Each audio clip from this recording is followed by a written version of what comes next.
Oh no, they called him British Nick Fuentes. Yes, they do. Oh Well, I mean, Oh, ow. so that's the first thing everyone's going to hear on stream. Hello, everyone. Guess who we're going to be talking about soon? Welcome to episode 25 of the Other Side of the Hill news, where obviously we go over the news over the past 2 weeks. And, well, as you can tell, the meme on the screen is the ultimate dad, I suppose you could say, but we'll get into them when he's here. For now, I should You can go over. Well, I was going to say you can go over the basics, just because I'm actually not up to date, so we can all That's true. meet in the middle once he arrives. I know Muzzkie knows everything. So we've got Cero, the usual co-host. Hello, Cero. Hello, everyone. And we have Red Elite returning, the silent killer in our Discord. Hello, Red Elite. Hello. I say that there's other people who are more quiet than you, but either way. So well, we may as well go through the meme first, which is obviously Hugh Anthony's dad. Now, Sarah doesn't know who he is, so I imagine other people in the audience may not know. Hugh Anthony is effective. He's kind of a British Nick Fuentes, as Red Elite said before as we were starting. A man who is So basically he's a fed. maybe, but I don't think so. Okay. He's a guy who's jumped from far right movement to far right movement, and he's kind of made his own brand that is effectively cosplaying Oswald Mosley. He has done a couple of funny things, like he was at a march and was trying to annoy some leftists. Some were shouting fascist at him, and he just kind of like put his ear out to them, like, "What are you saying?" Which was quite funny, to be fair to him. But he's a 22-year-old guy who's basically ruined his life now. Because if your entire footprint is basically, I hate brown people and want them out of the country, you're not getting a job in 2025. And it's quite... The guy in the meme. Sorry, I was Sorry. going to say the guy in the meme is his dad, right? It's not him. Well, I mean, Muskie's not here, but we may as well play it. So, about 3 minutes into a video where Hugh Anthony was recording his mum basically having a breakdown and calling the police because he locked himself in his room and he's frankly a reprobate. In fact, I'm going to I don't like putting the volume on because I don't like the fact that we're hearing his mother breaking down, but you do need to hear it for how kind of the aura of the dad, I will put it. So this is Hugh Anthony's dad. I'm so sorry. Which, when I saw that, I was like, this is horrible. No. What is wrong with you? Why are you assaulting And dad just Why are you has had assaulting enough. me? Why are you The assaulting whole conversation's me? quite funny. Fuck up, you parasite. I brought you up for Wait, fucking is 20 there audio? Oh, there we go. I can hear it now. Well, Oh, that's so sad, man. well, we can hear this bit. The best bit's the start of when he's coming up the stairs. So listen out, sorry. You don't scare me, Dan. Oh, I like how his eyes are like white. His eyes are red, and as soon as he's coming up the stairs, Hugh Anthony says, "You don't scare me, Dad." No. And he's like, "Do Well, I see, that not?" was- Starts pushing him. That was about. the look that my dad would give me before he would give me a right hiding, but he would actually give me a hiding. Yeah. Well, So well, someone on Twitter retweeted this exact image saying, "When you wake up your old man in the summer playing Xbox" or something like that. yeah. Yeah, this is I sent this exact image to my brother, and he just replied saying "dad goals." So that's I mean it was the best meme, I would say, of the whole week. So we've got oh, I put him in the wrong one. There we go. Hello, Muskie. We're just talking about the Hugh Anthony drama. Yeah, I've just seen it on the stream. If a man from Grimsby ever looks at you like that, you should be scared. Well, that was the hilarious thing about it. It's just, you don't scare me, Dad. Yes, he does. That scares me, and he's miles away. And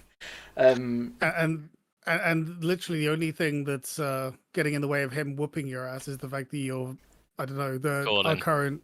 Well, one you're recording, two, Yeah. his mum's on the phone to the police, and three, you got kicked out anyway. Oh wait, did you cover the best bit? What's the best bit? I'm not harming myself. I'm a political commentator. Yeah, that was quite funny. I mean, I feel really bad for the parents because clearly they just want their child to be normal, and he's refusing to be normal. And I remember being 22. I don't think I'd ever go down a neo-Nazi path, but I was a Sargon admirer, and now I'd violently kill my 22-year-old self. So it's funny how we all grow up, but at least I never really put anything online that was going to risk a job, as much as my mum doesn't believe that. Yeah, I think in sort of, in those early years, maybe on the right, there's kind of a path. There's that meme where the road splits in two. Yeah. And one sort of goes into alt-right femboy, and the other one goes into just anime weeb. I think that I was a very lucky case at that point. There, Yeah. Wait, is that So you real? split in half and went in both, Cero. Oh, I was a weeb Hey. for way before that, but I'll click off right now. I'm leaving right now. Oh no. oh no. But anyway, Hugh Anthony, I think, ended up getting accommodation in a caravan that I assume he's renting. And God knows what he's going to do from there, to be honest, because I doubt his parents are giving him much money. And how the hell, what's he going to make money on? Basically Musk books and possibly the odd YouTube stream or whatever, probably Rumble. He's entertaining, to be fair to him. He is funny, so I suppose he can get an audience based off that, but he's not really got anything to add to the political sphere. So It's just a copy of Nick Fuentes, isn't he? which Britain doesn't have, but I don't think Britain really wants one. Being honest, think Nick America wants Fuentes is something annoying else. because all he does is talk about Palestine and Israel. It's literally all he does. If you ever listen to him, I can believe that. I've never listened to Nick Fuentes, and I don't particularly want to. I know that he throws out Holocaust memes every now and then as well, but just a tedious set of people as far as I'm concerned. Hugh Anthony's in the same boat, but as I say, I will say, I've seen him before. oh sorry, No, it's fine. Go on. Finish. I will say that the conversation between him and Tucker was actually comedy gold. I don't know if it was meant to be, but it was actually quite entertaining. I don't know. Have you seen? Especially the recent. Sorry, go. I was going to say, have you seen the Sitchin Adam thing going through it? And it's basically No. So basically they bring up clips because Fuentes says, "Oh yeah, back in the day I used to believe X, Y, and Z, and then I moved to this position and I got more extreme over time." And then they just bring up clips from like nearly 10 years ago now, or maybe like 2017, of him just going, "Yeah, it's all the Jews. It's always the Jews all the time." So- It's like, you've not changed at all. What are you talking about? Incredible. No, my favourite part- just chuds out. I was Yeah, gonna say my Go on. favorite part of the previous one was just that conversation of it's like, well, I'm sorry I called you gay. It's like, what? And this is like I thought you were a Fed. Well, I thought you were a Fed, and that got me creasing for some reason. It's like one the of Spider-Man meme. it's one of those not to bring the conversations. channel into it, but he clearly is. Wait, which one? Both. Nick clearly is gay. Oh, I thought you meant like I was asking, is he gay or a Fed? But I could not tell you how little I care about Nick Fuentes and Tucker Carlson. From the looks of it, both are being kicked out on MAGA as we speak. So, if you ask me, that's an ultimate win. Because everyone's saying, "Oh, who do you prefer out of like Nick Fuentes, Ben Shapiro, and Tucker Carlson?" And it's like Ben Shapiro's the least worst. Not like great, fine. Yeah, I'd agree with that. Ben's the most consistent, I would say, He's at the just very least. he's also frankly the most serious. Have you not covered the major US news from this week that they've been going mental, or was it last week that have like loads of left wing going mental over that Trump's building a ballroom, and apparently that's scandalous. I mean, we've not Wasn't done it like international self-funded news, though? but It wasn't even public funds, from what I heard. No, it's not self-funded. It's donations. Yeah, so it's not Donations. Sorry, yeah. yeah, But it's not public funded. That was the thing I was thinking. Yeah, we've got. I mean, it's just a problem we have in the 21st century, which is for some reason everyone wants the world to be like a living museum, and that's like not how it works. You can't. Someone made the point that back in like I don't know even as close as like the 70s, people were quite happy to knock down old buildings as like cause they thought the new buildings would be better. These days, everyone's just kind of content with like the new buildings are just going to be glass monstrosities, so we'd rather keep the old stuff. Like, there's no that's why I kind inspiration of to make sympathise stuff to better. keep things the way they are, because if you try and redo them, they're always worse. Like the proposed things for Notre Dame were insane, and then they just turn around, no, rebuild it exactly like it was. Yeah. Australian 6983, I'm going to be honest with you, I don't think this is the channel for you if you're trying to say that Hugh Anstey in any way is based. Like, no. Anyway, other US news, Dick Cheney died. I only really know him from... he's kind of the Alistair Campbell to George W. Bush. Got us is the main reason that the Iraq War happened, from what I understand. I know him mainly from Family Guy bits, to be honest, because he shot someone with a shotgun on a hunting trip, apparently by accident. Senator, wasn't it? He was a senator, yeah. There's a bit in Family Guy where it's I can't remember the context of it, but he's like asleep with a shotgun guarding a door, like of a shack. It's like 15% approval ratings. How about 15% of my foot in your ass? Didn't the guy that got shot, or like I remember seeing some interview of him, and he's basically apologising for being shot by Dick Cheney. Yeah, Dick Cheney, sorry. Yeah, I think so. It was a really weird thing. But he's died. Obviously, New York's having their mayoral elections, and everyone seems to think Mamdani's going to win, which, if it does, New York gets everything it deserves. My brother has a friend there, so I suppose I can get first-hand experience of what it's like. Gotham from the corrupt, the rich, the oppressors of generations who have kept you down with myths of opportunity, and we give it back to I'm totally here for it. I have no idea why we brought Bane into it. Do you not know the reference? Did you watch The Dark Knight Rises? I know The Dark Knight Rises, but I don't know. Like, Yeah. I know that's basically New York, but I don't. Like... There's the part where he literally he lets all the prisoners out. Yeah. Oh right. And then that's he the speech, basically puts right. he puts all tribunals of all the the rich, quote unquote. Oh come on, that was a great meme. Is Mamdani going to release the prisoners? That was good. I mean, it was a good impression, but the problem you have is that we already had Cuomo already released a load of prisoners during COVID, so this won't be any different. It's just going to be worse. It's going to be more. Well, it's going to be more fun to watch on bloody Twitter or 4chan. I mean, I'll just. What do you reckon he's going to do about the tunnels that all seem to lead to synagogues? That is an issue. That's where he's going to put the. That's where he's going to put the police force, like in the movie. Well, here's the thing. I'm pretty sure a lot of Jews support him. Well, a lot of basically the rich middle class all seem to want him, which I suppose makes some sense. Particularly big fans. Maybe not the Orthodox, no, but I still can't believe those.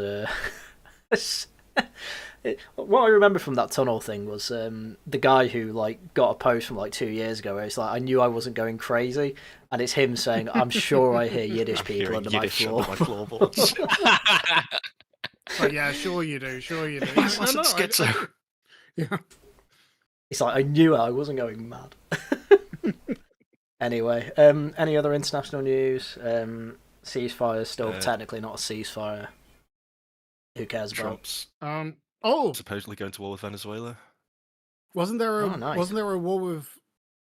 Sorry, wasn't there a war with Nigeria that lasted an hour or something? That was in 1814 with us. No, with Trump. I don't know. Am I Trump tells military to prepare for action against Islamist militants in Nigeria. Maybe. That was 3 days ago. Yeah. 2 days ago. It's not November the 5th. See, I wasn't going bad. No, no, that's true. But no, I think that's it for international news. I hope Mamdani doesn't win, but he will. So get wrecked, New York. Actually, it's New York. They deserve it. There's been some kind of uprising in Mozambique, if anyone cares. Right, again, I need to make it clear. International news basically only means Western, unless there's a mega genocide in the Sudan or something, but I don't think there is. I mean, the joke is that going on for a while. the joke is there is, yes. Oh, So again, that'll it's not in the Sudan, but in I think Serbia, they're still protesting about that incident with the train station. So I think what incident with the train station? so there was a little while ago there was an incident where basically there was corruption with the building of a train station. They built this thing without what was it? They built it basically without considering that soil will absorb moisture, and essentially the whole thing collapsed and killed, I think, quite a lot of people. Yeah, for isn't it quite a supposed few to be people. quite similar to like the Chinese tofu construction, where it's everyone skims a bit off the top all the way down in the funding. So then at the Yep. end, there's no money left, and then it's just built at stupidly low standards. Yeah, so it's With like collapsing. people. chopsticks and all that. Yeah. Okay. Yeah, Yeah, and it's they very yeah they Euromaidan-esque. It seems the protests. yeah it's been it's I think it happened quite a while ago, but I saw a clip from a friend of mine in Serbia, and I think that they are either still protesting or something along those lines, which is quite fascinating. But yeah, they're not happy. Well, there you go. It's time now to move on to important news, i.e. British news. So Plaid Cymru won carefully, the carefully by-election. Main thing is, obviously, they won by a fair margin, about 11%, which is pretty good. Obviously, a lot of people were saying, "Oh, reform are over. They're not going to wing tactical voting," as if like tactical voting isn't exclusively something that happens in by-elections.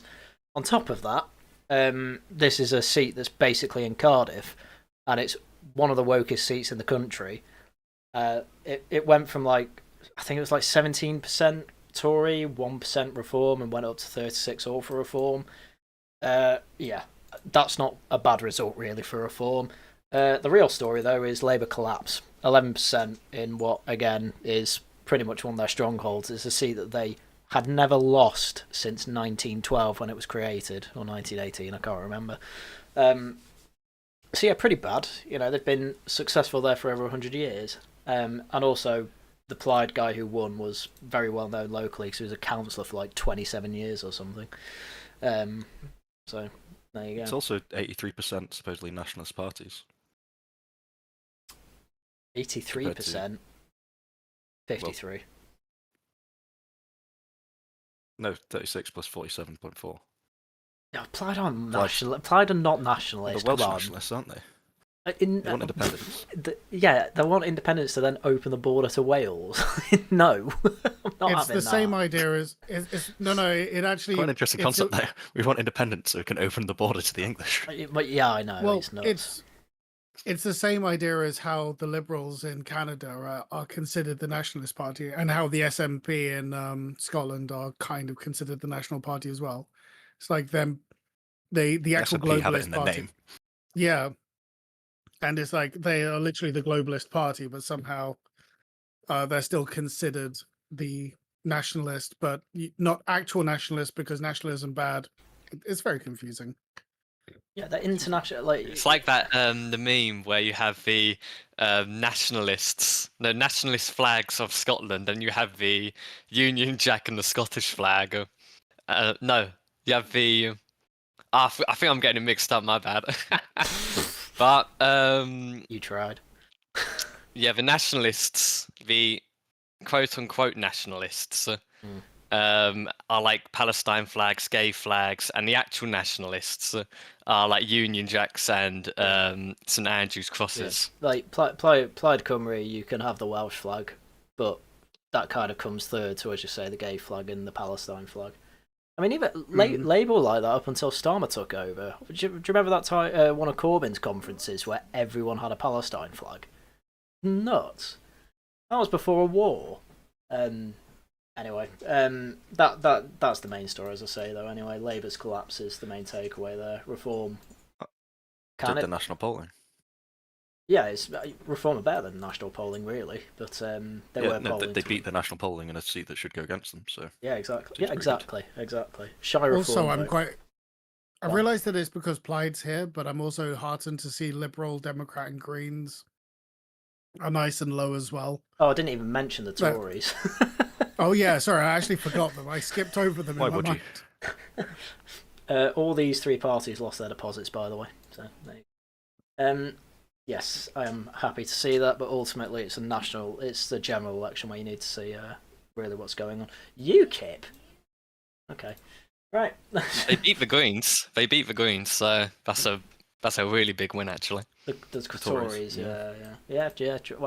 True, because they are behind the Greens and a few of the polls to Tory boys' Well, he's gonna have enough soon, surely.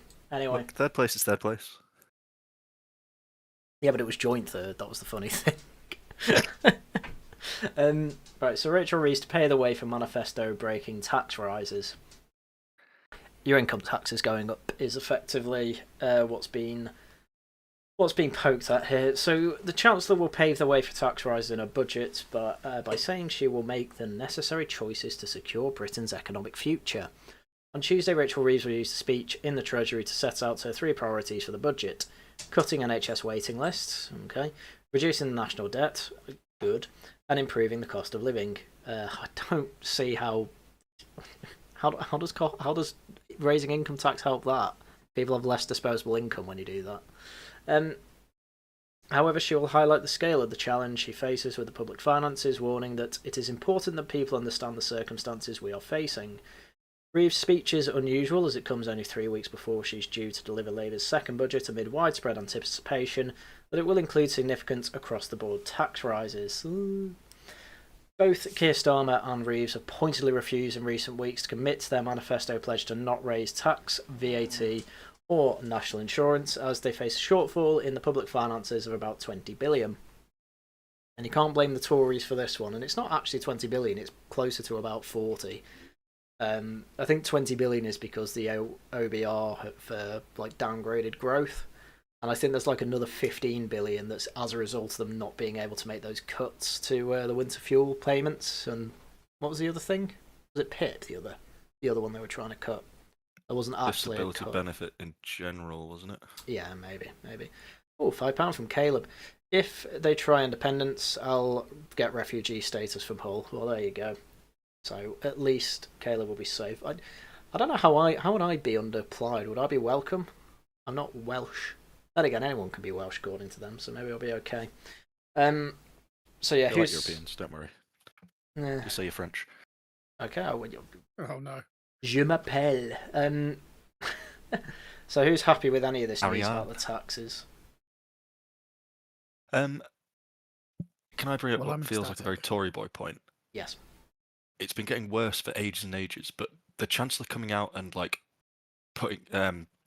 trying to test the waters with loads of different policies for the budget every time now, and it's been happening for a while, is just making things worse and worse, because it then just means before a budget there's a few months of just the ridiculous amount of uncertainty when people are trying to sort out their mortgages or businesses are buying things, and they're just going, literally anything could happen, and they just keep throwing out, all right, this is terrible, this is terrible, this is terrible. And I think in the aim of when the budget comes out, everyone will go, oh, it's not that bad. But it just means that everyone goes a bit mad for a few months and no one knows what's coming. Yeah. Possibly. Yeah.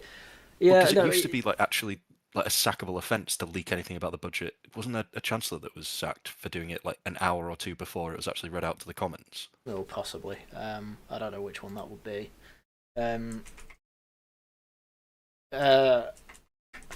I mean, to be honest with you, I can't remember. I cannot remember a time where stuff about hints about what's going to be in the budget weren't leaked. Then again, I mean, I've been doing this for 8 years. Every time there's a budget, it's oh, here's a load of speculation on it and stuff that's not exactly leaked, but hints at what's going to be happening. I mean, it's pretty obvious to everyone at the moment now that income tax is going up, probably by 2%. I wasn't paying a huge amount of attention at the time, but I could be wrong. Maybe Sarah, you'd remember better. But I don't remember Osborne doing anywhere near the same thing back when he was Chancellor. I don't He's a terrible remember Chancellor, but this is something better. That is something I don't think he was touting out loads of random stuff to the public.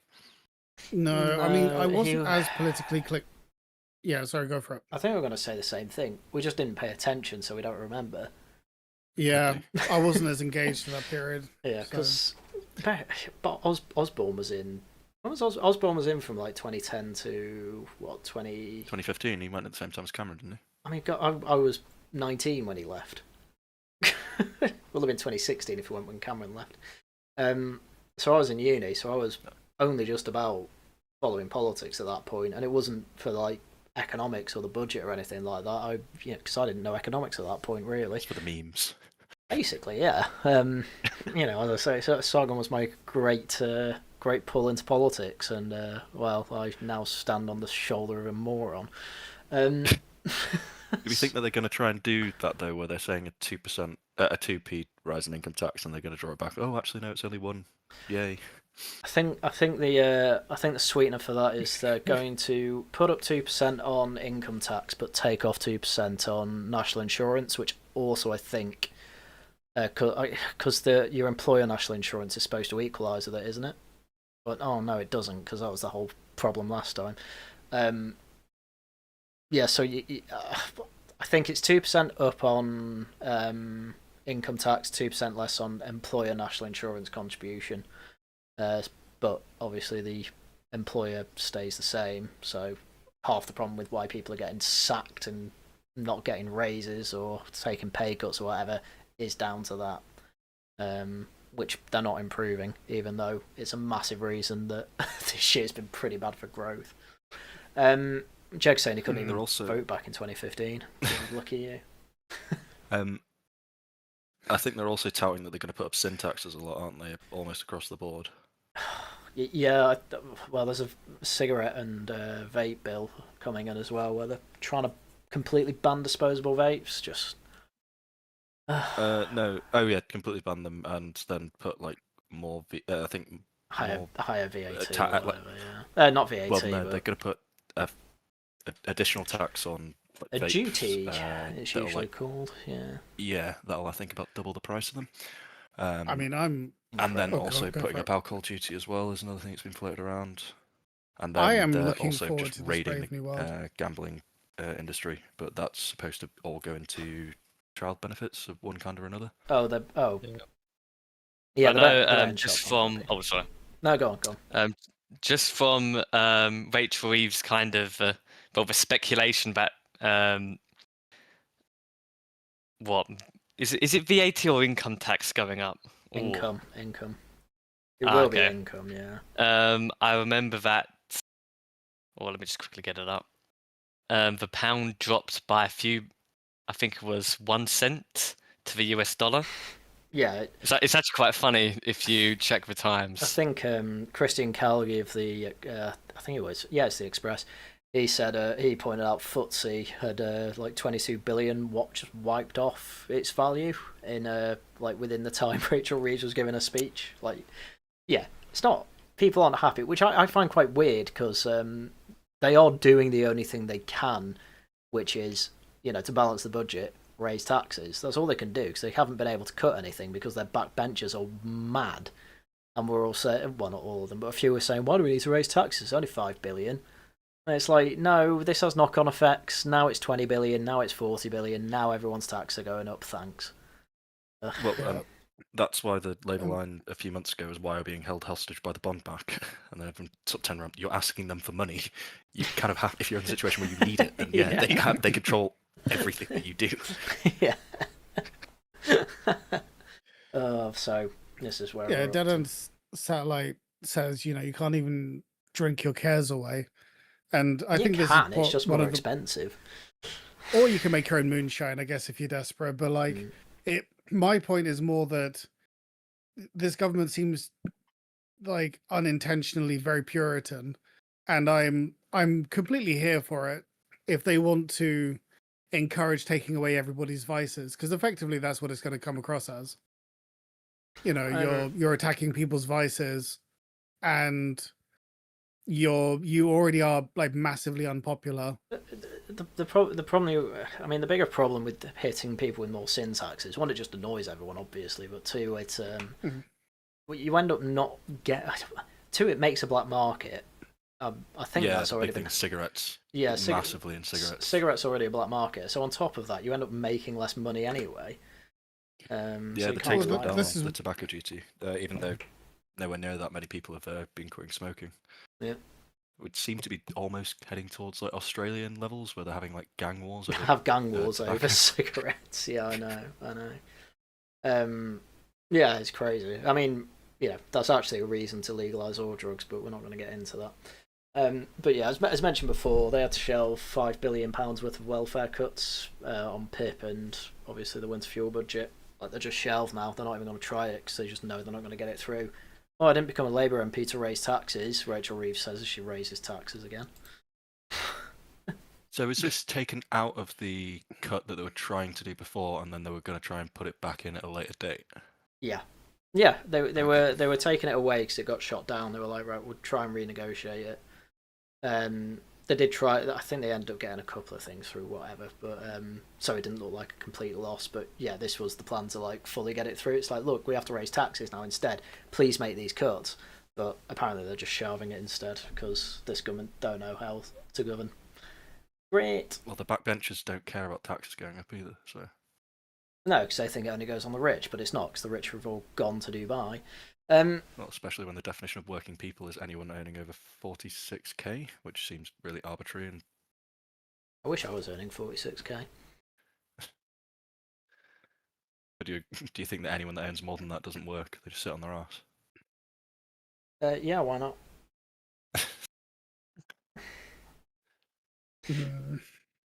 I have nothing to say on the matter.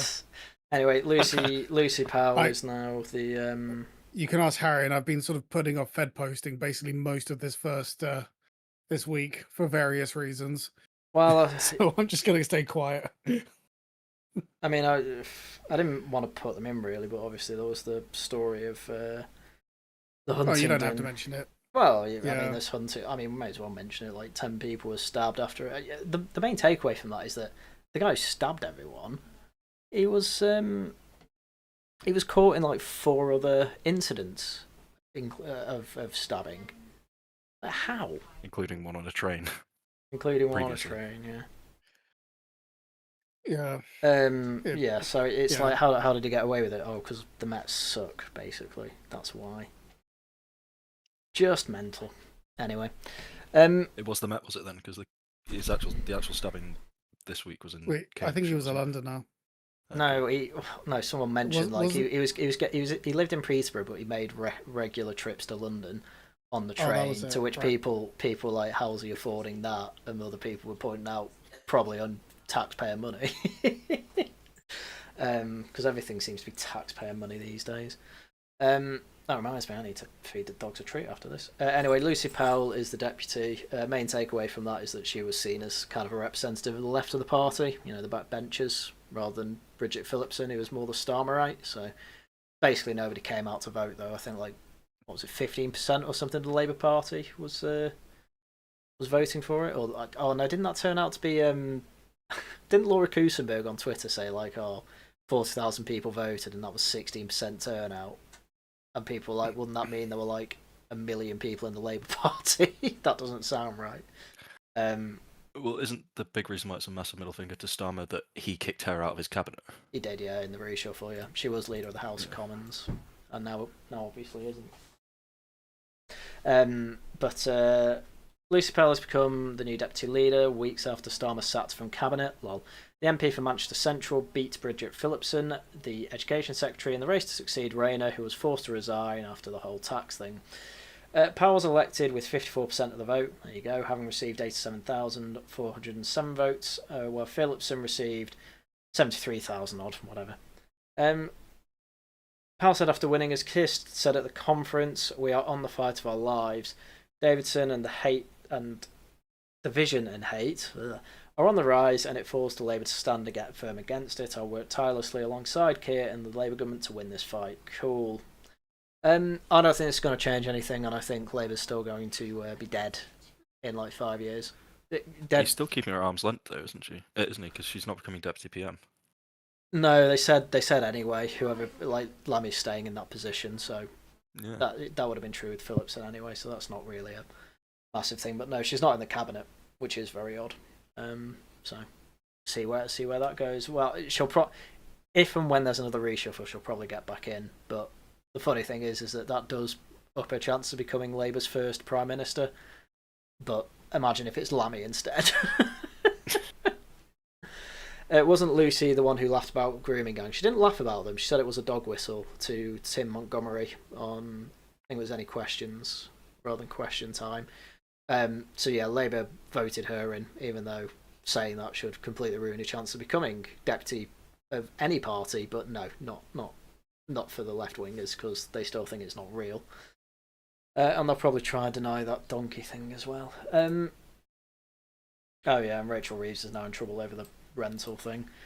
So for those who are not caught up on this shower of moronic water, I guess, Rachel Reeves owned a house, then she became Chancellor, lived in the flat above number 10 or 11, I can't remember. I think they swap them over. Since moving there, she has been letting out her house, but her husband's been doing the paperwork for that. But they got a rental agency to actually look after all that paperwork and basically run the whole thing for them. They knew that they needed a license, but never got one. In an email chain, it's shown that both Rachel Reeves and her husband, who has a different last name because all these strong women can't take husbands' names, knew about it in an email chain, but they thought that the agency would take care of it, which is completely understandable. But technically saying, I didn't know about it, is technically misleading Keir Starmer. So people have tried to get us sacked this week, but it appears not to have actually worked, because getting rid of your Chancellor for an unrelated reason the week you are about to do a budget is ridiculous, especially when it's already late. So, Dara O'Brien recently tried to pretend they don't exist either. Looking into that, Dara O'Brien was trying to say that in a specific village it wasn't happening, which I think was actually true, but it still didn't look great, because it did look like he was talking about it generically, which is silly. Anyway, grooming gang inquiry probably won't go on till next year. I mean, do you remember? You know when Reform came out saying, or Nigel specifically came out saying, just turn the House of Parliament into a court, basically, get MPs to run a select committee, get the people at the top to be brought in so that we can get evidence and wrap it up in a few months. And you had people who basically, let's face it, grift because of the grooming gang, were like, oh, this is stupid, no, just keep the inquiry going. Muskie, did you see that? You're probably the one who'd most likely see that. Yeah, no, I did.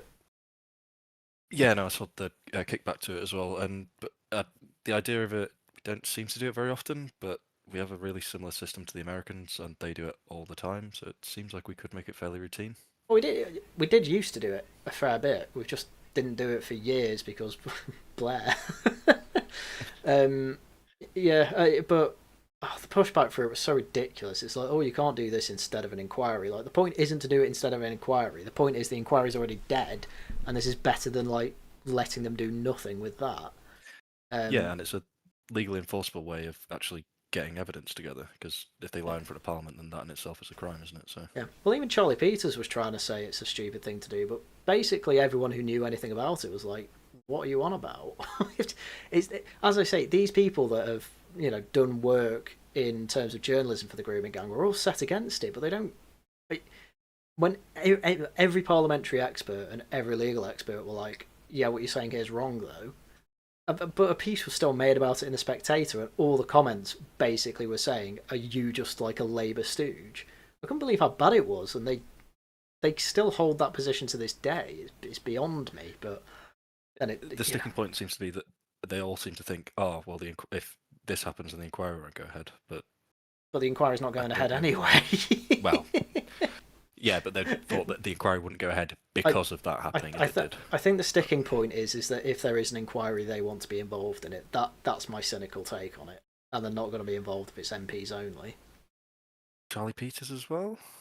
Yeah, I include him. Charlie Peters did really good work like a year ago, but he's a bit of a stooge at this point, to be honest with you.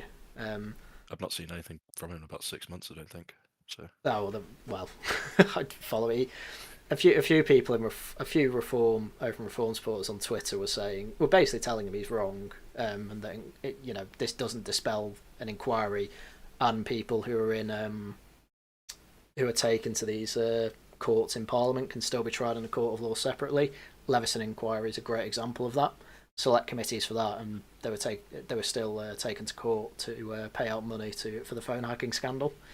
Why would they not be? Like, do they think it would be double jeopardy? I think it's because they think, yeah, you've been tried once, therefore you can't be tried again. But you're being tried for two different things, so and under two different courts. Yeah, exactly. So it's as I say, well, Charlie Peters' girlfriend's also head of Young Tories, or Next Gen Tories, I think it is.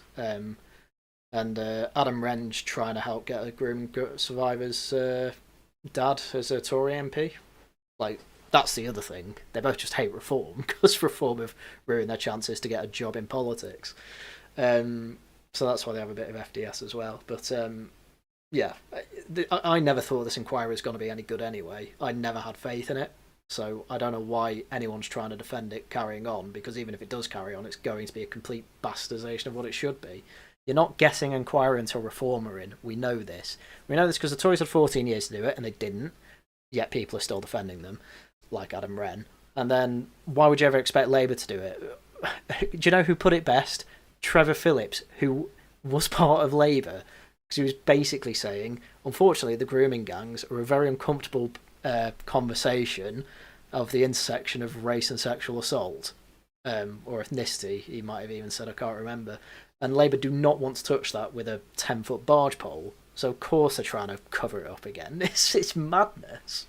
Yeah. Also, it's good because it also gets back at like the Lotus Seaters and stuff that said that if reform doesn't jump on the same bandwagon as Rupert Lowe, they're going to lose tons of voters. So which really hasn't just happened, yeah.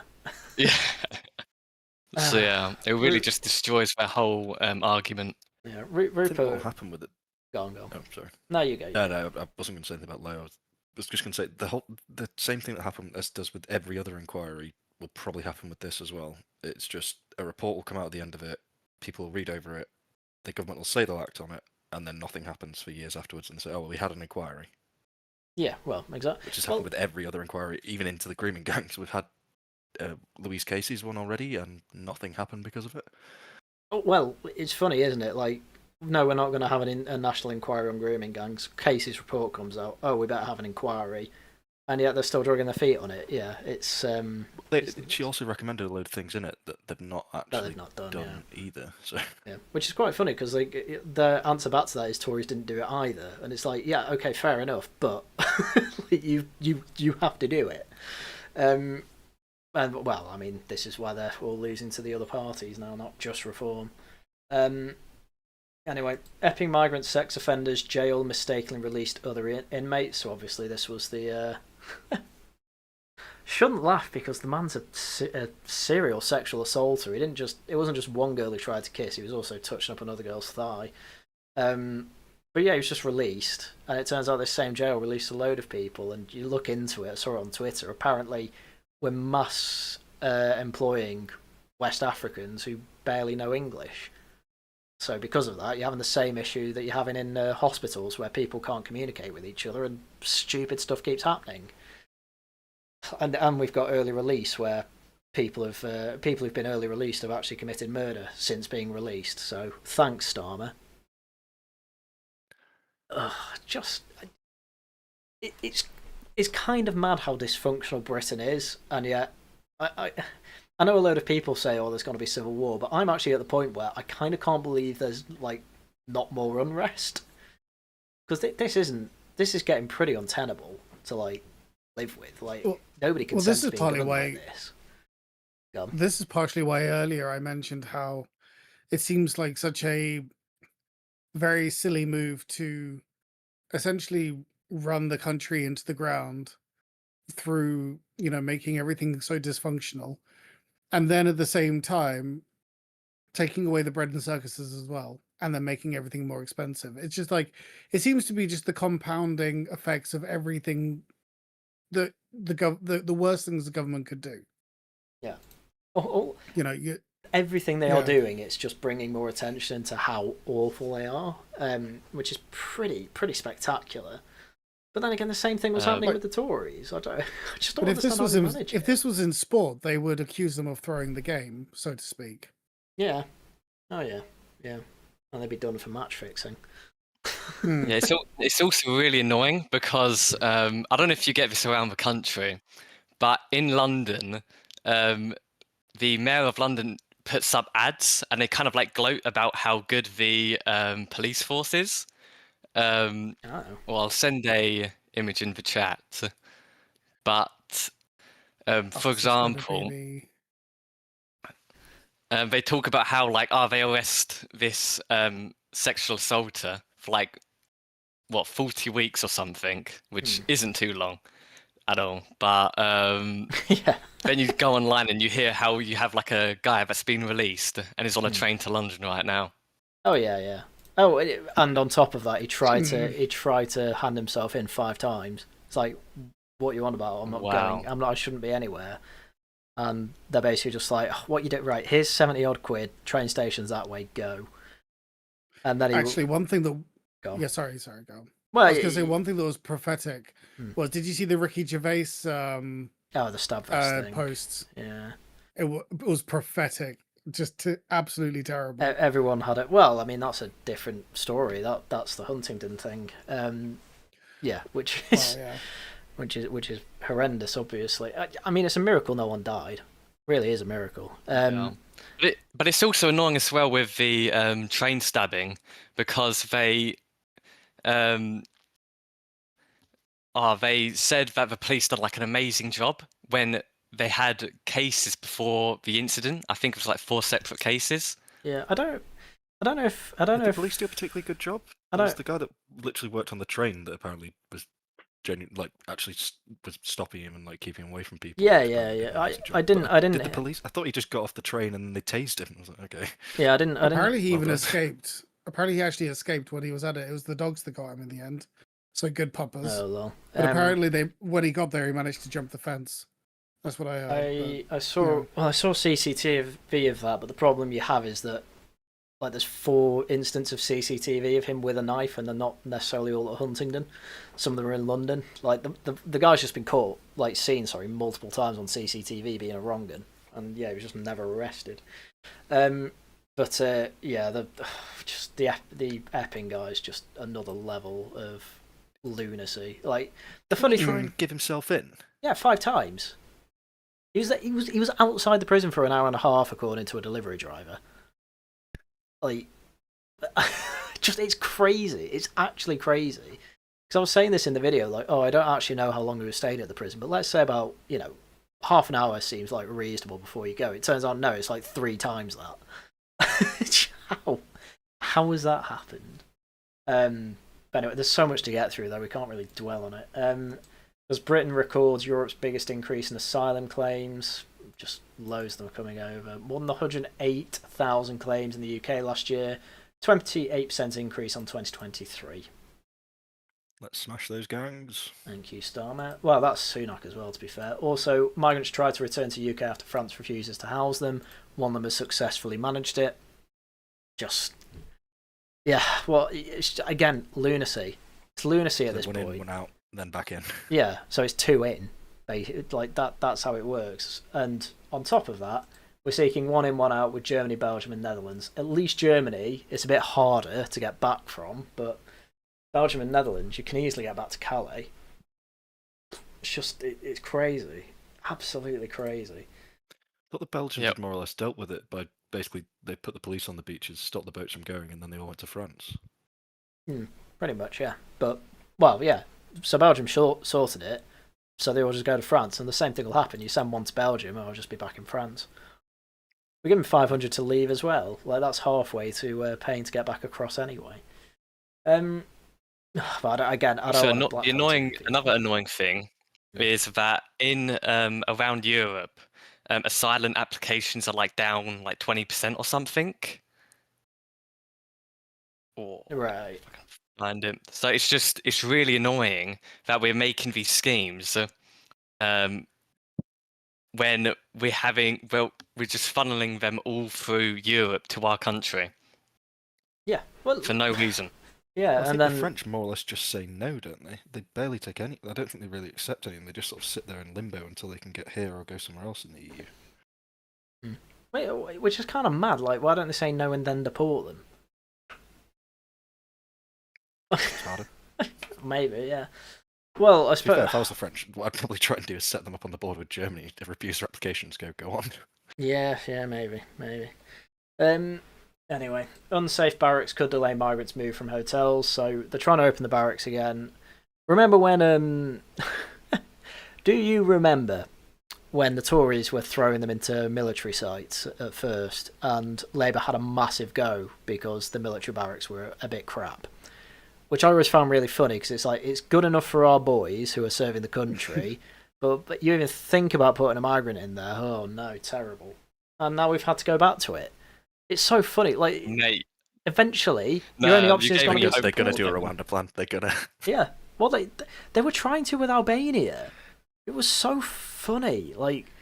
Albania were like, nah. Yeah. Like, a lot of them are saying privately the Rwanda plan actually kind of made sense now that I think about it. It's like, wow, really? First thing you said you get rid of. At least they actually got rid of it, according to the manifesto. But yeah, it's a really stupid decision. Honestly. Anyway, that's enough of that for now. Reform councils to raise tax for 2 million households despite pledging cuts. The annoying thing here, a few branches decided, say we'll cut taxes. The national message was, we don't know if we can cut taxes, so don't mention it. And it's ended up with a headline like this. So, yeah, Reform could never actually say they were going to cut taxes because they didn't know if they actually could. But, yeah, a few branches jumped the gun with their leaflets, so it's put people like Richard Tyson in an awkward position of having to explain that they never actually promised it, when technically in a couple of leaflets they did. They might even have a picture.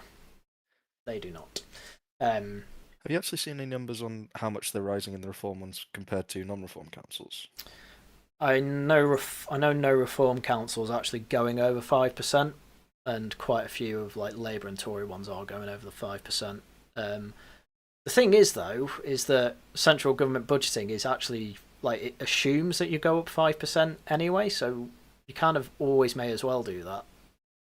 Unless you can actually save the money. But then that puts Reform in an awkward spot again, because they're trying their best to not raise the taxes, but you can end up getting more grants from central government if you do raise by 5%. Again, really perverse incentives when it comes to when it comes to any sort of centrally planned economy, which obviously we do have, and it's not very good. So that's the bad news from Reform. This is middling news, I guess.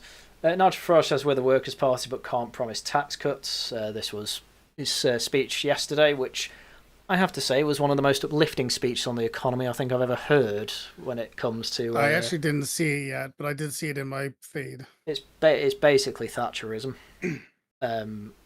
Just Nigel Farage saying, I do want a small state. If there is going to be redistributive policy, I want it to be as small as possible. Example, everyone misquoted me on the whole two-child benefit cap thing. I only want that cap removed for British working families where both the parents are working, so that would actually barely cost anything, because barely anyone actually does that. But wait a sec, how does that work for like a married couple if you've got a stay-at-home like wife or something? Then the cap doesn't remove. She can get a part-time job. The whole idea of you working hard is so that she doesn't have to work. Like, if you can actually do that. I know. So you just you just don't get the benefit cap removed. I mean, to be honest, like, you're probably only going to have 2 kids anyway, Cero. So like that is actually all likelihood. And if you have 3, good on you. I was hoping for 5, but we'll see how it goes. Bloody hell! Fair enough. Nigel Farage also kept using the term alarm clock Britain. It's really funny because did anyone see Z Yusuf with Victoria Derbyshire, where Victoria was like, "Oh, what do you mean by alarm clock Britain? What do you mean people who wake up to an alarm clock?" And it's like, it's obvious all he means is people who work. That's all it means. But people have to be dead obtuse about this. Yeah, it's obviously you get up before you otherwise would because you have somewhere you need to go. Yeah, exactly. I mean, what's it called?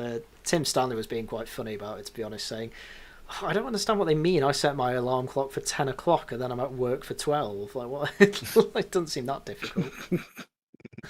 I was going to say, my wife often wakes up before her alarm, so she'll get up at like 5 or something stupid. So I guess that she's not part of the alarm clock Britain. But the main takeaways are they aspire to make tax cuts, but they're not going to be able to until the finances are all stable. So it's going to be a lot of cuts to the state. On top of that, There'll be some need to pay for things like nationalising steel and water, when they've gone bust, that is, not necessarily to pay it off. They can't do the taxes they promised in the last contract because the finances have been much worse than anyone thought anyway. Our economy, as I said at the beginning, is in a very bad place. After this budget, it'll be worse. Goodness knows what sort of mess this country is going to be in 2 years' time. Oh, I wonder if they also go into, he predicts an election in 2027, because after this budget, things will get worse. Labour will drag their feet on actually fixing anything, and then the budget after that will be even worse, to the point where the bond market are trying to force Labour's hand into actual cuts. The Labour Party won't accept it, and so they basically split and then force an election. A bit like Boris Johnson was forced into election in 2019 because he wanted to push through Brexit. Some Tory MPs wouldn't, so he kicked them out and started an election, and that's how you ended up getting the Independent Group for Change, Change UK. What was the party called? Anna Soubry and all that. I think it might have been Change UK, but I can't remember. I think they were also called the Independent Group because people called them Tiggers at one point. I was hoping Muzzkie would be there to remind me, but I don't know where he is. Remind you what, sorry? Change UK, the Independent Group. What did they end up landing on being called? Change UK. Oh, it was Change UK. There you go. But yeah, I was just saying that Farage. That's not hilarious, called them the Cook Party. Yeah. yeah, I remember now. No, because I'm just saying that Farage predicted that there will be an election in 2027 because effectively the Labour Party collapse because the bond market's going to imploding. Well, yeah, they're going to force Labour to do cuts, and half of Labour won't be up for that. So, well, presumably what would happen would be that the bond market would then refuse to lend anymore, and then what we'd need to do is then go to the IMF for another bailout. But a lot of people would turn around going, they might not even have enough money to do that in the first place. The IMF don't have money, so I don't know if that's happening. So that would then force it. What we'd really be doing then is probably literally be turning to America for a bailout loan, which is probably to the IMF if they probably actually best case scenario with Trump in charge. To be honest with you. 2 years away, yeah, he still would be. Maybe that's why Starmer kisses up to him so much. Yeah, maybe. Neither steel or water should be nationalised. Get rid of the regulators and allow them to compete. Obviously, we want a free market, but we're nowhere near that world. So you have to nationalise them to then. The thing is that I'm fine with a free market. You're against nationalising water. Not Thames Water, because Thames Water's going bust and owned by, say, some foreigner. I'm okay if a foreign whatever investor owns a utility asset. Stake. Yeah, if they own a utility asset and then they go bust, don't bail them out, nationalise it, get it up and running again, sell it to a British. Do what Thatcher did.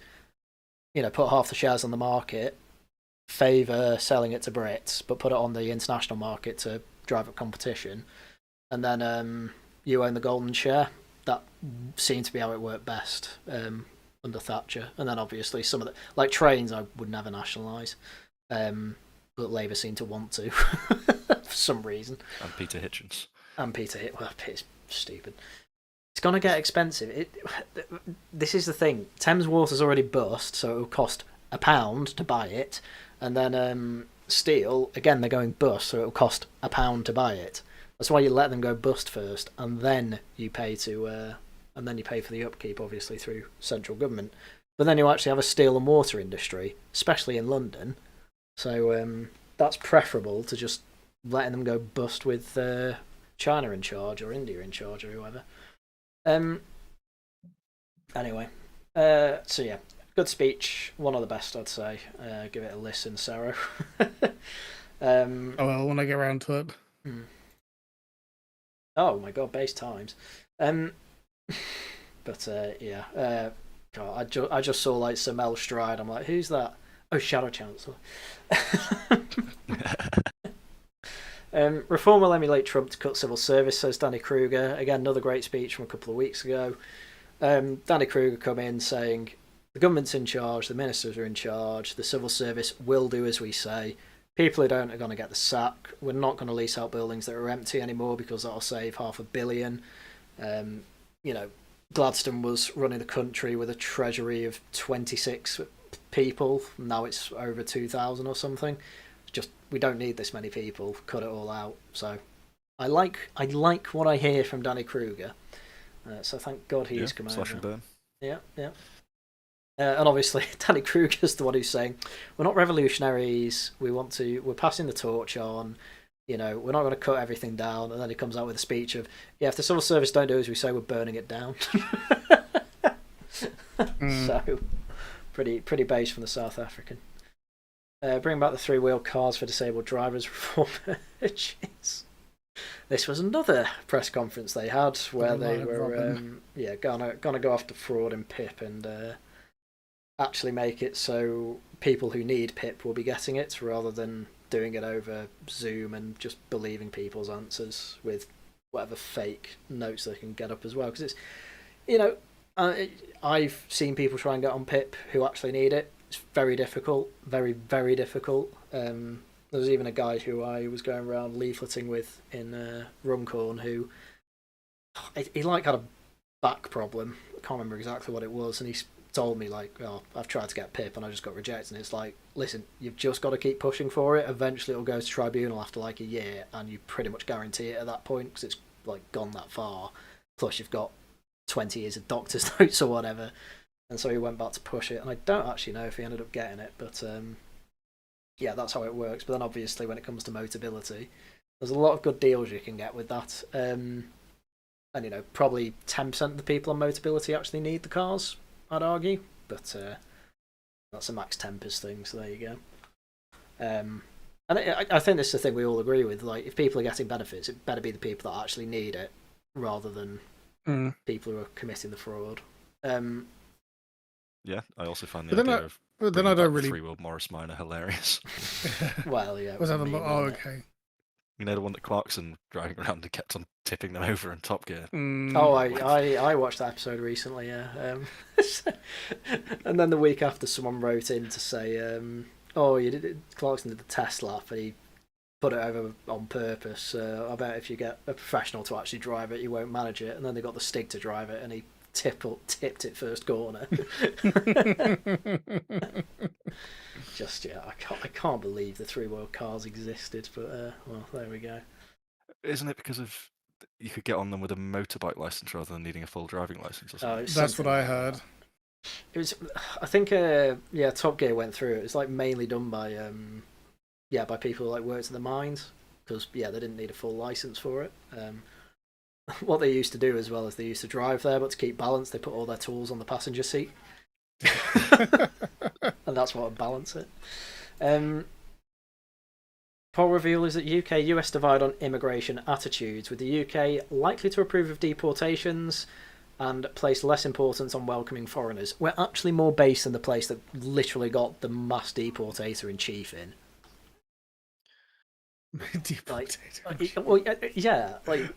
No, I love it. No, I didn't expect a poll like that, to be honest. But yeah, we've been clearly pushed to a breaking point. Because you'd never think this, especially this might explain why Sky News, as I keep saying, have drop kicked to the right on immigration.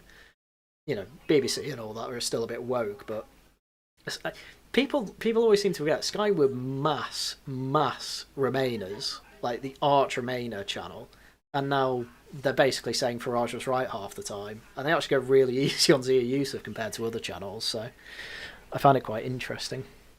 You think it could be Murdoch? It could be. Stepped in a little bit. It could be, yeah. Stop it now. Yeah, it could be. Well, with this article, the US has had more immigration, so that might affect the results a little bit more. True, maybe, but well, they have a different attitude to it as well.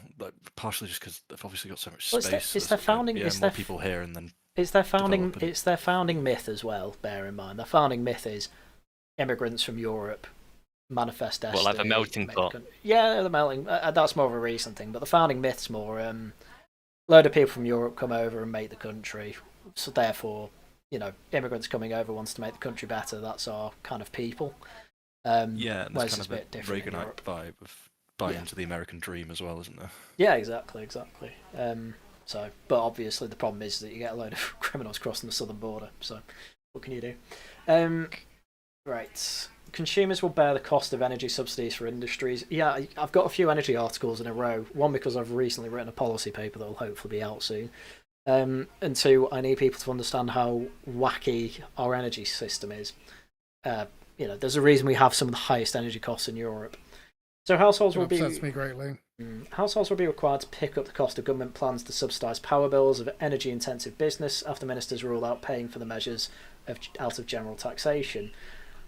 And this happens quite a lot, by the way. We basically don't have an energy market in Britain. It's largely a command economy at this point. So it's all subsidies, redistribution, whatever. So what ends up happening is that people who pay more for their energy bills because they're in a bigger house or whatever are subsidising like business and people who can't quite afford their energy bills, we'll say. So, and this is what's happening here. So under a plan set out by the government, steel, ceramic and chemical firms will get a 90% subsidy on the cost of their standing charges in a move that is expected to save them up to £420 million a year. But the small print of the announcement, the government said it would be funded by bearing down the costs on in the energy system rather than taxation, and in effect it will be added to the consumer bill. So this is so they don't have to raise taxes, but your energy will cost more. So I didn't realise how much that was. 90% is insane. Yeah. Well, otherwise they'll go bust. I mean, the prices are ridiculously high. So yeah. But otherwise, steel goes bust. Can't have steel go bust. We need a steel. We can't import steel. We need to make it.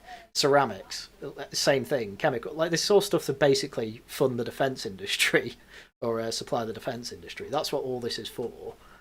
Because they don't really export this stuff. But as Reform keeps saying, like you could just make all this a lot more affordable is the word I'm looking for. If we didn't rely on all these renewables that don't work half the time, you have to pay to turn them off, and instead you just drilled. We have I think it's 4.4 billion barrels of oil. Of gas in our shale deposits. They're actually quite hard to get out because it's all fallen and faulted, but not impossible. So maybe you could get half of that out. We have something crazy like 50 billion barrels of oil in the North Sea that's completely untapped. That's stuff that we aren't in the reserves. The reserves are like 15 billion. In stuff that we need to explore, it's estimated to be like 50 billion. That's years of the stuff. We're talking decades of the stuff. And don't we share a load of the wells with Norway? So they're pumping out of the ground to then sell to us. Yeah. From that's the same deposit that we also had claims on, so we could be pumping out from our side. That is another thing. Well, that's another thing that's happening. That's our reserves, but I wouldn't worry about that too much because I think it's all going to turn. It's going to have to turn around soon under Labour because Bill Gates has now come out saying that the climate catastrophe isn't happening. So, that had me in creases. Yeah, it's like, well, yeah, I made the tweet saying Bill Gates now agrees with me. It's like, yeah, I've been saying that for years. But you are right. The energy market is insane. We're subsidising green energy, windfall taxing the crap out of gas and oil, and then also subsidising the price for industry now as well. There's no, and also then slapping massive taxes on domestic consumption. So no price is actually representative in any part of it. At no point do we have an energy market. There's no energy market. It's just a command economy.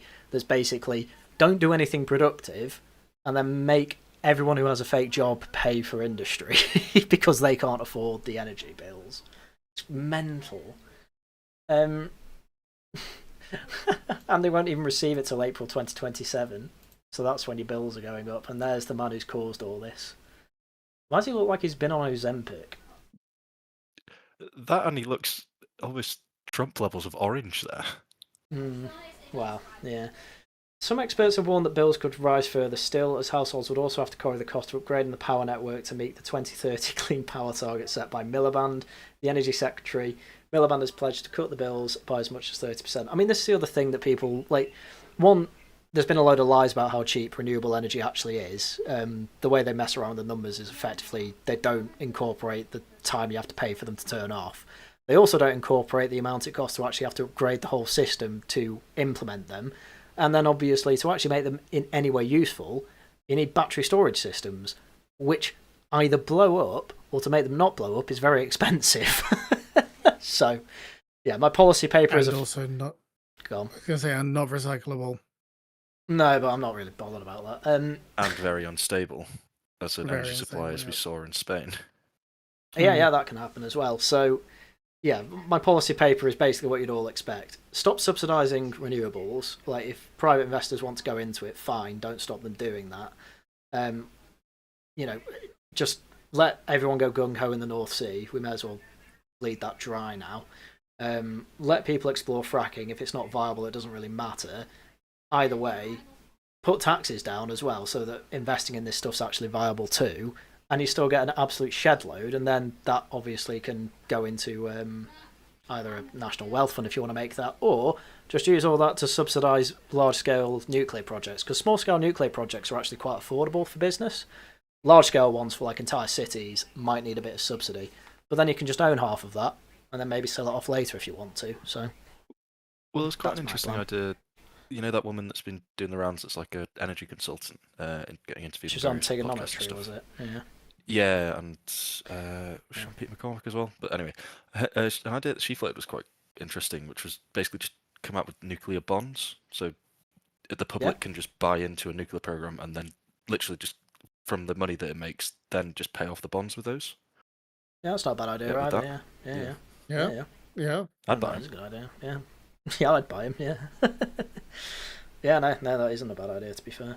So yeah, but the point is that literally every alternative is good. I even mentioned this in the policy paper that Ed Miliband checked his own homework and found that even like the only time where renewables are actually cheaper than oil and gas is in the worst case scenario, i.e., Russia nuke most of Europe, and energy price, what they call gas prices go through the roof. It's like or oil prices, just nuts. Sell houses on council estates like Thatcher. Yes, that was like the best thing that she did. The only people that don't like that are idiots. Why is this socialist in my chat? Anyway. My home is about to be surrounded by 10,000 solar panels. Big energy projects fast-tracked by Labour are concentrated in Lincolnshire, where landowners say the choice is cash or accept their fate.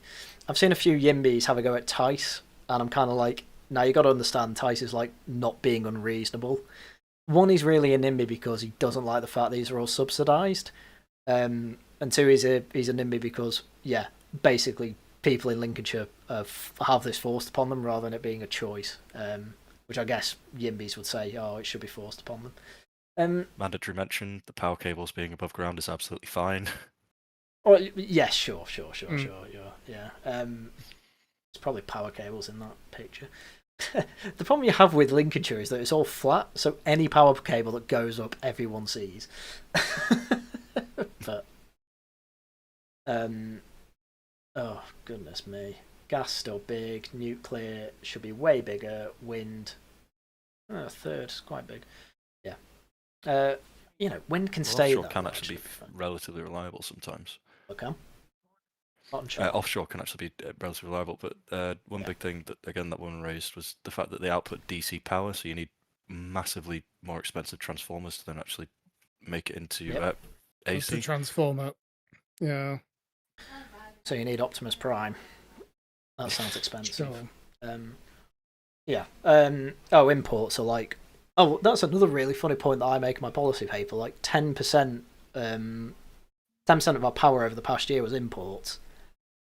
70, like something like, I think it was like 7% of all of our energy came from France, and they're like 70% nuclear. So it's like we may as well just go into nuclear then at that point.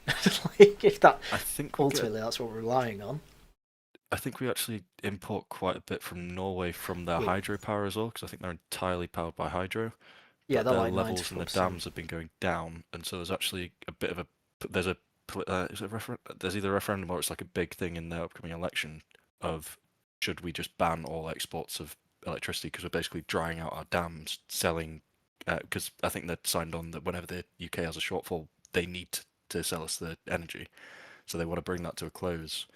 So then that cuts off another place that we actually buy energy from. Well, if we buy energy from them, it will just be oil and gas instead. Is the other thing.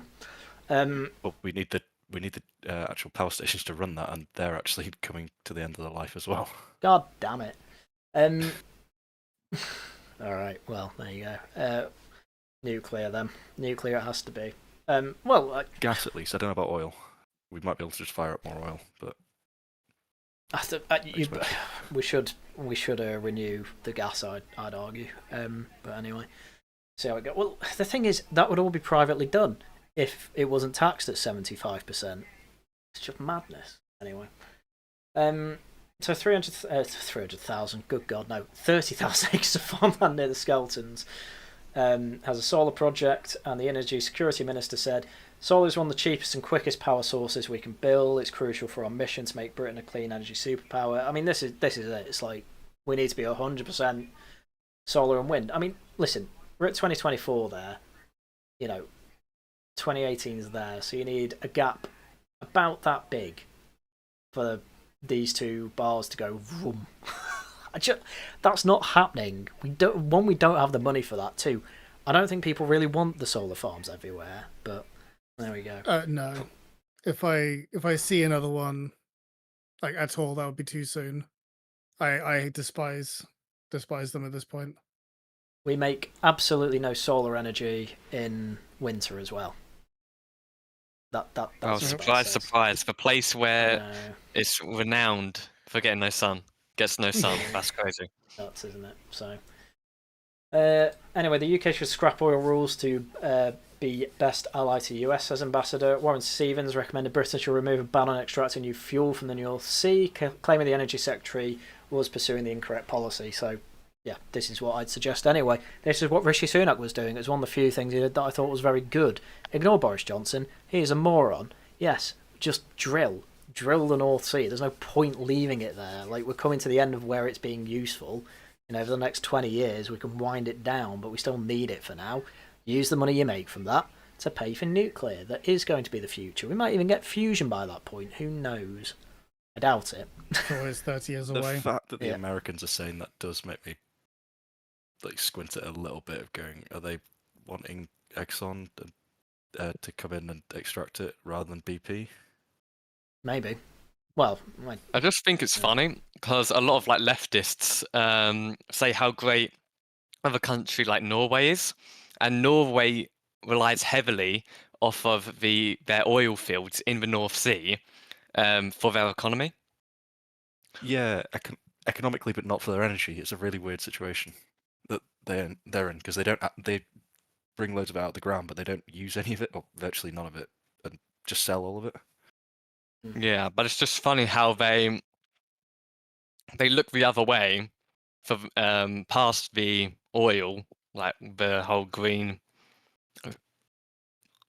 fiasco, for their socialist systems, I guess. I mean, you might, Muzzkie, you might be right to think, oh, maybe the Americans want in on it. If they drill, if they get 10% of it, whatever, I'm fine with that. Can we just drill it, please? That's kind of my position here. Kevin Baynock warns top team about straying off message. Yes, this was effectively Kemi Baynock having to go at Jemrick and Lamb, because she wants them not to stray away from their core messages in a veiled criticism of Jemrick and Lamb. The Tory party leader said a breakdown in message discipline was not helpful during a private meeting with the front benches. She raised concerns about colleagues diverting attention from her attacks on Starmer over grooming gangs and the economy. Because I think it was George Osborne, of all people, who will be influencing Baynock quite badly. He said on a podcast, this was brought to my attention by someone who doesn't want me to name him, but I'll say it after the stream. But George Osborne on a podcast. Who else is going to be? Muzzkie probably can work it out. But George Osborne was basically saying, Tories, just no point in even talking about immigration because no one's going to believe us anyway. And you're just clearly going to be a discount Farage. And this is what Kemi Baynock's saying to them. One, they're both useless at talking about immigration. Let's just be clear about that. I have not been impressed by what either of them have to say on immigration. Again, Katie Lamb made Zach Polanski look good on immigration. That's incredibly difficult to do, and she managed it. And so, just stay on course with attacking Starmer for the grooming gangs, attacking him for the economy, because the Tories are kind of safe on those grounds. But immigration, no. Boris wave, you're screwed. Even Rory Stewart had a go at Michael Gove. How? Rory Stewart managed to outflank Michael Gove to the right on immigration. Incredible. The man who probably voted for the Green Party last election. Yeah, exactly. Exactly. The settled status plan must be more coherent. Again, having another go at Katie Lamb. I've heard from inside the Tory party they are trying to push Lamb these days rather than Gemrick, which to me just goes to show they have no idea who's actually going to be best for them. Like, what they tried Gemrick for how many months was that? Like maybe about 6, maybe a bit more than that actually. But you know, there are a lot of people leaning on Gemrick for hope. Gemrick's just not having he's having limited impact. He is having impact, but it's limited. Now they're saying, well, no, it's got to be a woman because Thatcher, this Katie Lamb seems to be able to talk well. No, it turns out she's terrible and can't even beat Zach Polanski, another man who represents the Green Party on immigration, except he was very left-wing on it. Like I said last week, and I think I've been saying this week, you're going to get Cleverly and you'll fucking like it. Yeah, you are. You will get Cleverly. I keep having to tell Tories this myself. You are getting Cleverly. I don't know why you think otherwise, but there we go. There's people trying to say, oh, he's been quite quiet, though. Doesn't really look like he's positioning himself for leader. Yeah, that's the smart thing to do at this point, because it shows that he's a team player, which a lot of people will enjoy. The most absurd thing was that last week that Tory was saying, Tory was saying, oh yeah, no, it looks like he's going to try and size up to try and become London mayor. It's like, who thinks that a Tory could win mayor of London the next mayoral election? That's insane. I don't know why. I don't know why. If he is, that's the most ridiculous plan possible. Yeah, I know. It's I don't know. It's madness, utter madness. Right, let's finish off. Former Mermaid's Chair wears T-shirt backing Palestine action, so she'll probably get arrested. No, it's not who I thought it was. No, this is Dr. Belinda Bell, academic at Cambridge, showing her support for the Prescribe group during a march.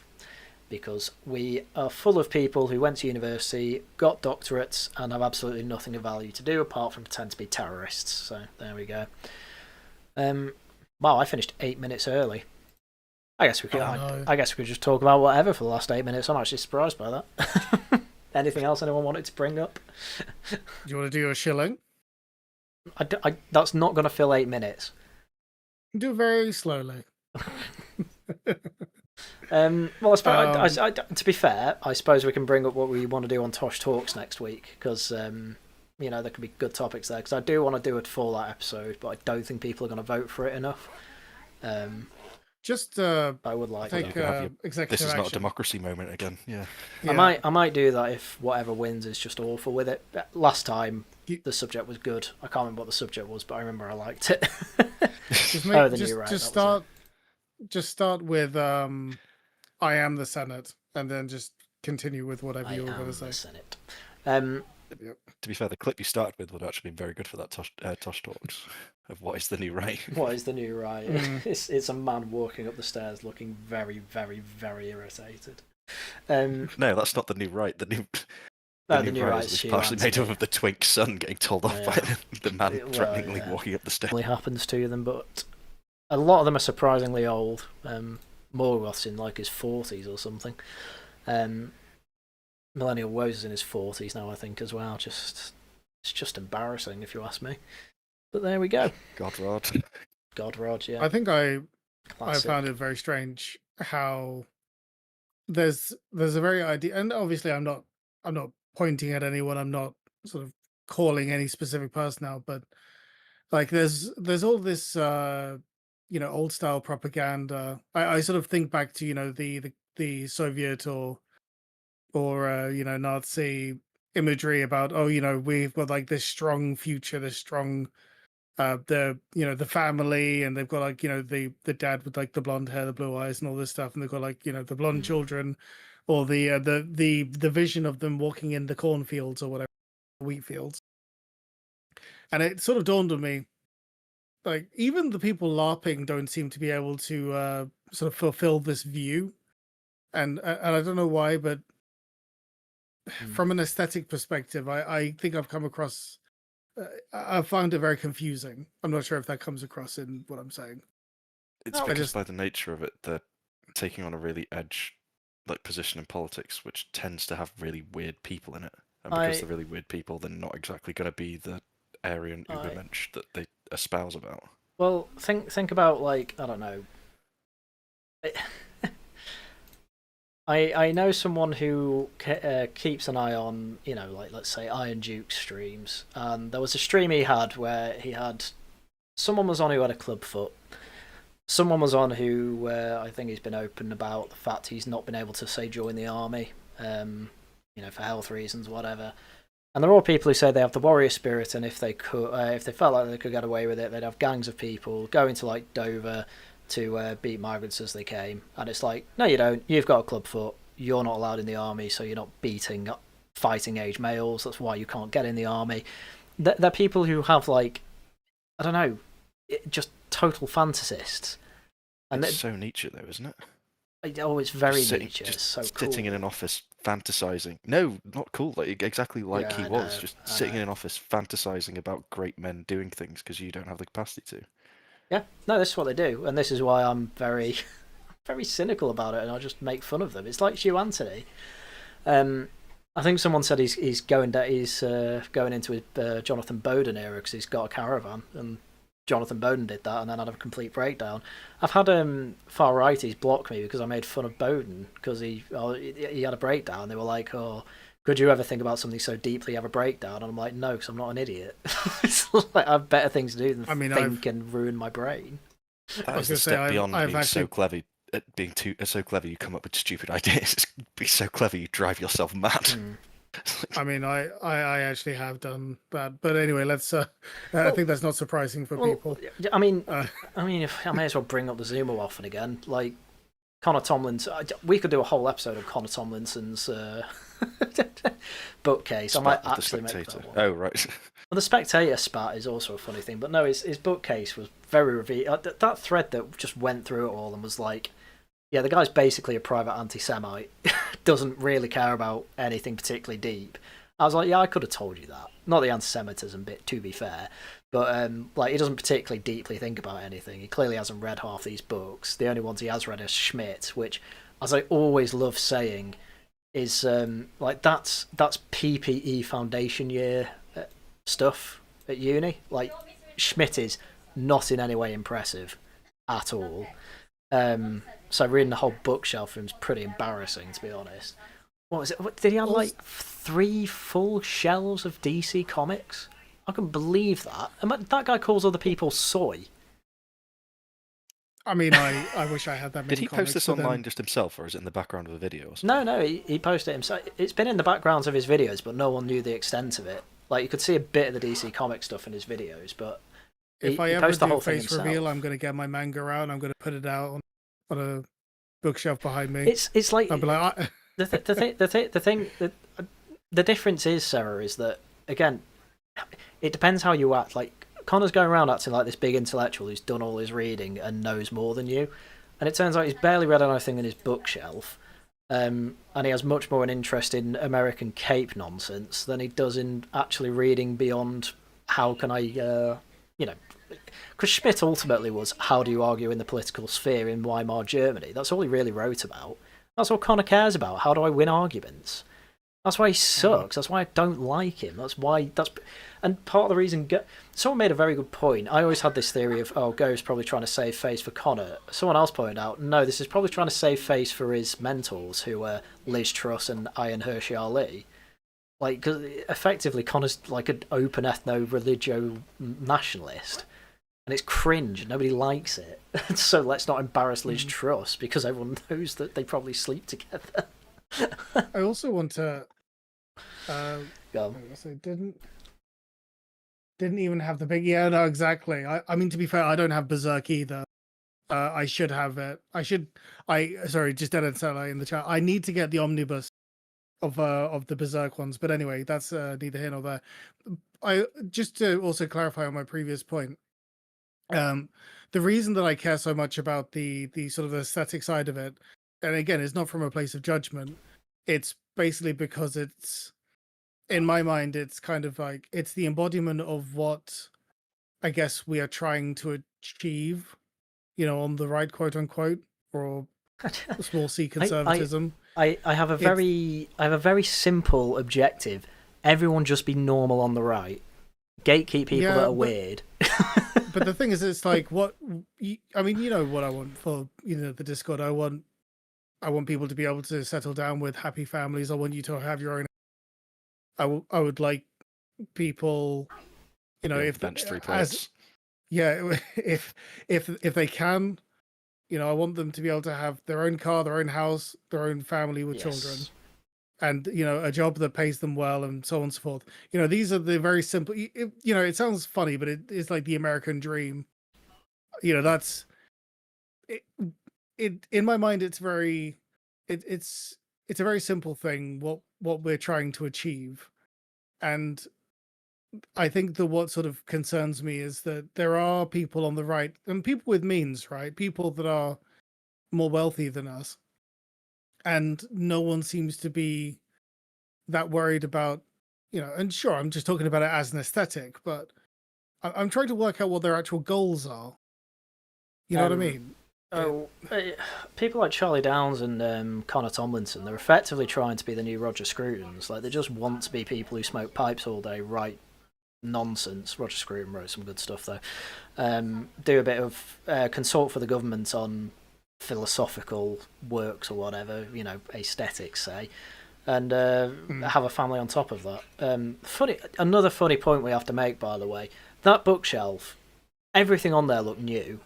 That probably cost, like, I don't know, 7-8 grand, maybe. Is that unreasonable to say? Especially with the comics. The comics won't be cheap.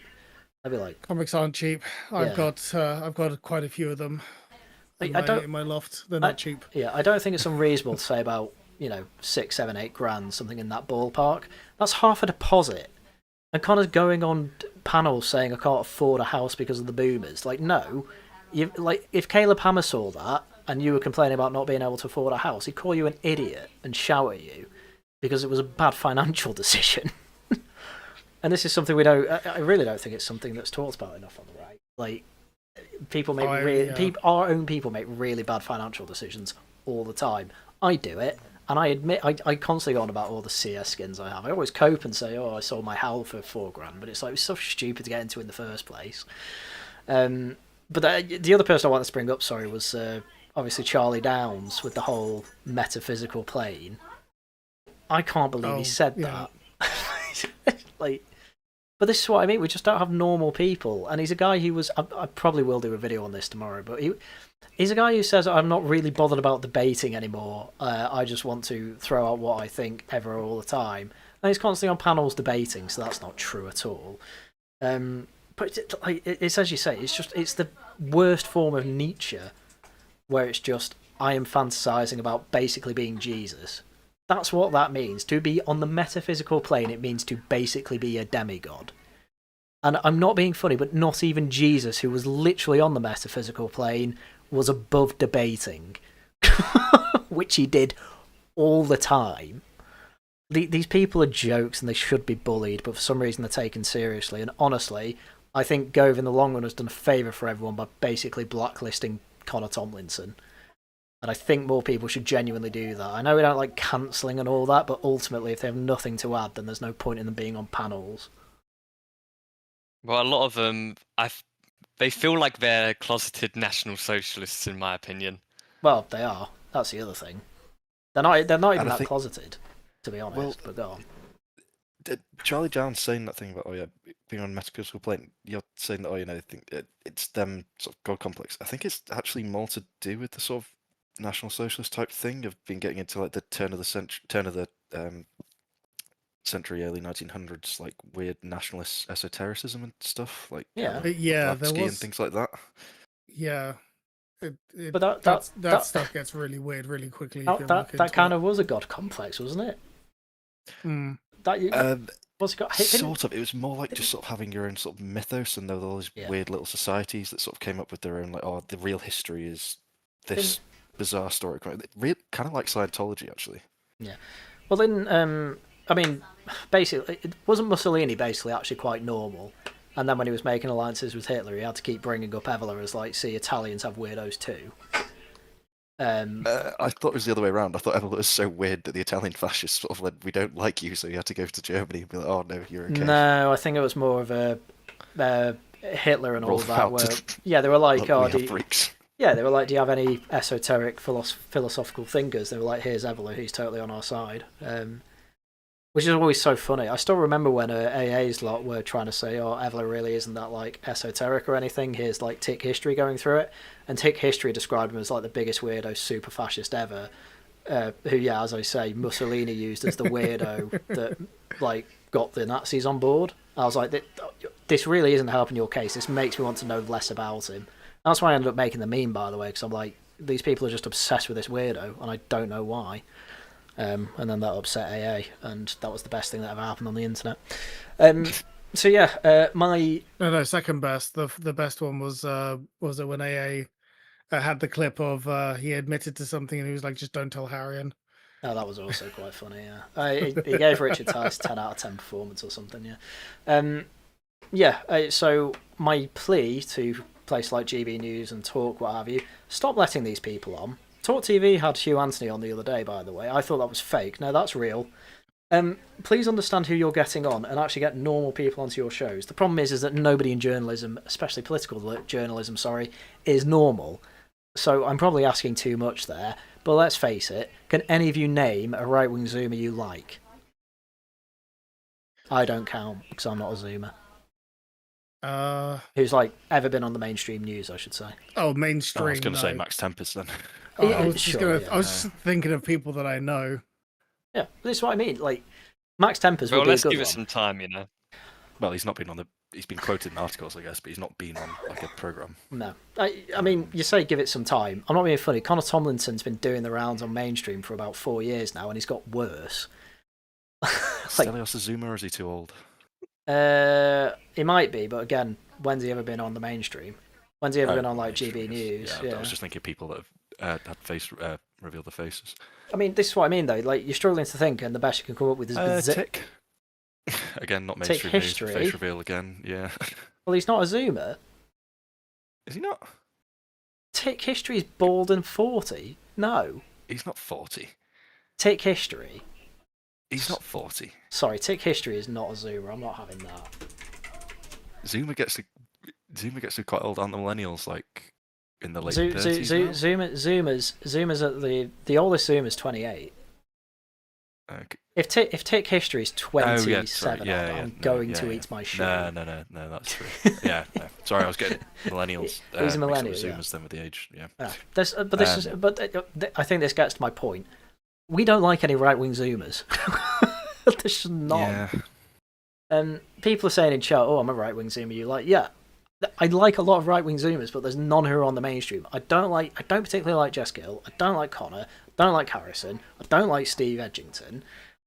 All these people are weird and not very good at arguing the point, and I think they're going to kill the right in about 10 years because they're all our right wingers are basically Navarra Media. They're the right wing of Navarra Media. It's gonna kill us. Tick us an unk. Wait. He's not an unk. That makes me. I like George Finch. George Finch is a good one, yes. The only good ones are in Reform. There you go. But Reform have a load of weird ones. Is George Finch the guy that was running Farage's Twitter account? Yeah, George Finch is the 19-year-old in, can't remember the county council. Oh, the council. Who's the Zoomer that was running Farage's Twitter account? Oh, Jack Anderton. Oh, he's a bit weird. He's on the right side and he does good editing, but iffy on that. But I don't want to. He's on the right side though, so at least his instincts are good. Bloody hell, Harwood might actually be among the better of them. Harwood is one of the better ones, yes, and that's a bit of a problem. Harwood's like and Harwood might be a millennial. He could be. How old's Tom Harwood? He's 29. He's older than me. No, he's millennial, so he doesn't even count. No, actually, no. He's slightly younger than me, but still, he's a millennial, so no, he doesn't count.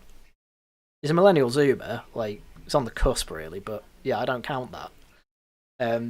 So yeah, there's no one, literally no one apart from Jack Anderton and George Finch. Like George Finch was a shout, but he's not exactly fully political. I mean, obviously he's head of a council, but he's not like as on the politically engaged side as say we would be, especially not Connor of Tomlinson and all that. So yeah. I thought Seb Payne was in his 60s by now, isn't he? Seb Payne, yeah. I'm honestly still trying to think. There was the what was that podcast? The Alice Grant, I not don't the like right. her. No. No, sorry. I'm sure that there are some. No, I'm sure there are some. I'm just what's that new cultures podcast? Are there any on there? It's The just end. Harrison Pitt and The, Connor, isn't it? Connor's a guest. No, it's Harrison Pitt and Connor. Oh yeah, no, yeah, Connor Tomlinson. Yeah, he's a host of Deprogrammed. New Culture Forums, like the stuff that isn't deprogrammed is like I'm all right with. I can watch like 75% of it. They're a bit too Rupert Lowe, if you know what I mean. I wouldn't say they have realistic answers, I think's the way I'd put it. But like, you know, Harrison Pitt and Connor do Deprogram. They had Liz Truss on the other day. They have Charlie Downs on quite regularly. Lewis Brackpool, is it? He's one of the least bad ones. Oh, actually, Joseph Robertson seems to not be terrible as well, actually. But Lewis Blackpool, he seems like he's not a bad guy, but he seems a bit conspiracy brained. yeah, he's Sometimes goes off half cocked on some subjects and Yeah, tries to speak with authority about things he seems to not know very much about. He's one that I'd be quite surprised if he said, "I'm on the metaphysical plane." That seems to be the bar. He of seems like, a bit too grounded for that. yeah, can I believe that they'd say this? You know, Tomlinson, yes. Connor, no. Charlie literally said it. Harrison would definitely say it. Steve Edgington, like, he'd say it, even though people don't really know him because he's an interviewer. But yeah, it's. I guess that would be quite a good Tosh Talks then, if I propose one now. Best political pundits from each generation. Yes, there we go. Right. Well, throw that in because we ended up talking for an extra 10 minutes, which I'm fine with because I wanted to fill it out, but I filled it out too well. Right. Well, I guess it's show time. Cero, you're back on with me tomorrow to play some Human Revolution. Deus Ex Human Revolution, that is. So, never played it before, so I'll have to make sure all the options are done before we start. You have to be very nice because I like the game. To be fair, you'll find it very easy to run. It is an old game at this point. Yeah, it's more for like leveling of audio and key bindings and things like that. But no, I am looking forward to that. You have to play with sunglasses on. It's the law. It's the law, right? Okay. Well, I'll try and find my sunglasses. Wolves of Westminster is out Friday again. This time I'll make sure to upload the right one first try. And videos out as and when I can make them. There we go. Right. Thank you, Caleb, obviously, for the super chat. Thank you for coming on, Cero, Muzzkie, and Red Elite. Thank you. Thank you very much. Right. Thank you. There we go. And, well, we'll be back next week with Tosh Talks. I hope we can end up talking about political pundits because an awful lot of them are terrible. I mean, just before we go, Muzzkie, you saying, oh, God, how can you like Times Radio? They all suck. Yeah, I know. The reason I like Times Radio is because it gives me a window into what the upper normie / media class think, and that's quite important at this point in time, I think, because we're slowly going to see them lose their minds, and they're going to go in panic mode, and knowing what they think is probably a good thing to be aware of, because we will start seeing... What? The Daily Tea gives you a window into that, and it's entertaining. They're actually good hosts. Yeah, but you also get an insight...